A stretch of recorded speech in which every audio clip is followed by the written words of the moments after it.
Hello everyone. तो यार इस वीडियो में मैं आप लोगों को बताना चाहता हूँ बिजनेस स्टडीज की केस स्टडी सॉल्व करने की सबसे अल्टीमेट टेक्निक, जिसको यूज करने के बाद आप कहोगे यार कितना ज्यादा आसान था बिजनेस स्टडीज की केस स्टडी सॉल्व करना। मैं खामखा ही फंस जाता था या फंस जाती थी। और मैं लिटरली बता रहा हूँ, मैं बहुत एक्साइटेड हूँ आपके साथ ये टेक्निक शेयर करने के लिए, क्योंकि आपकी ये टेक्निक स्पीड डबल से ट्रिपल करने वाली है। आपके लिए मजाक हो जाएगा केस स्टडी सॉल्व करना।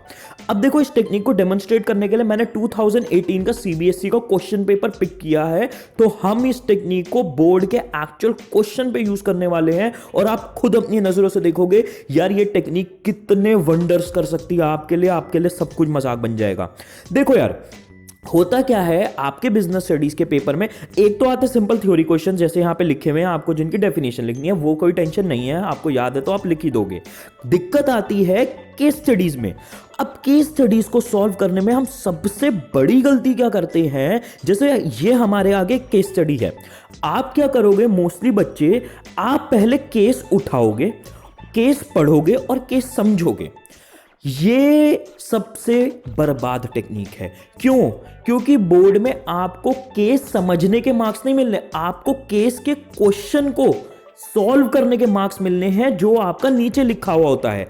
तो अब टेक्निक क्या है? टेक्निक ये है, जब कोई केस स्टडी उठाओ उसकी कहानी मत पढ़ो, उसकी कहानी सारी स्किप करो और सीधा आके क्वेश्चन को पढ़ो और फिर कहानी पे जाओ।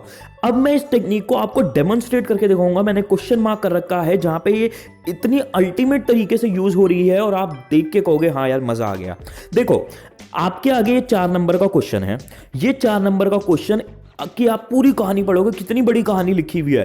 पर अब देखो कैसे ये टेक्निक आपको मजा कराएगी आपके क्वेश्चन में। अब आप क्या करो, आप सारी कहानी छोड़ो, आप सीधा क्वेश्चन पे आओ। क्वेश्चन क्या कह रहा है? From the above information identify the organizational structure adopted by Yomco limited and state any 3 advantage of structure so identified.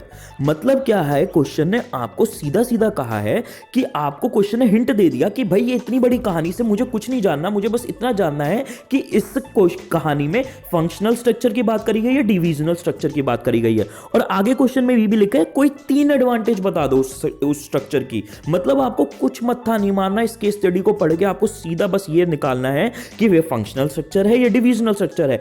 एक बारी सॉल्व करके देखते हैं क्या होता है। चलो केस स्टडी पढ़ना चालू करते हैं। आराधना and Gandharv are the heads of 2 departments of Yomco Limited. They are efficient managers and are able to motivate employees of their respective department to improve performance. अब देखो यहाँ पे एक सबसे मजेदार चीज क्या है, इस टेक्निक का सबसे बड़ा फायदा क्या है। अगर आप क्वेश्चन नहीं पढ़ते और आप पहले केस स्टडी सॉल्व करने बैठते, होता क्या, आप ये लाइन पढ़ते, they are efficient managers and are able to motivate the employees of their respective department. Motivate की बात आ गई। कई बच्चों के दिमाग में इस लाइन को पढ़ के डायरेक्टिंग चैप्टर आने लगता है, डायरेक्टिंग चैप्टर में लीडरशिप या मोटिवेशन वाली चीजें आने लगती। पर क्योंकि हम क्वेश्चन ऑलरेडी पढ़ चुके हैं, हमें पता है ये हमारा कंसर्न है ही नहीं, ये हमारा कंसर्न बिल्कुल भी नहीं है। हमें तो बस ये पहचानना फंक्शनल स्ट्रक्चर है या डिविजनल स्ट्रक्चर है। और यहां पे हमें थोड़ा बहुत अभी से ही हिंट दिखने लग गया है कि कौन सा स्ट्रक्चर है। चलो आगे की 1-2 लाइंस पढ़ते हैं। They are efficient managers and are able to motivate employees of their respective department to improve performance. However their drive to excel in their own sphere of activity instead of giving emphasis on objectives of the enterprise has hindered the interaction between departments. अब आपको that Aradhana and Gandharva are heading. अब आपको यहां से एक hint लग गया है, आपको यहां पे हिंट लग गया है कि यहां पे फंक्शनल स्ट्रक्चर है।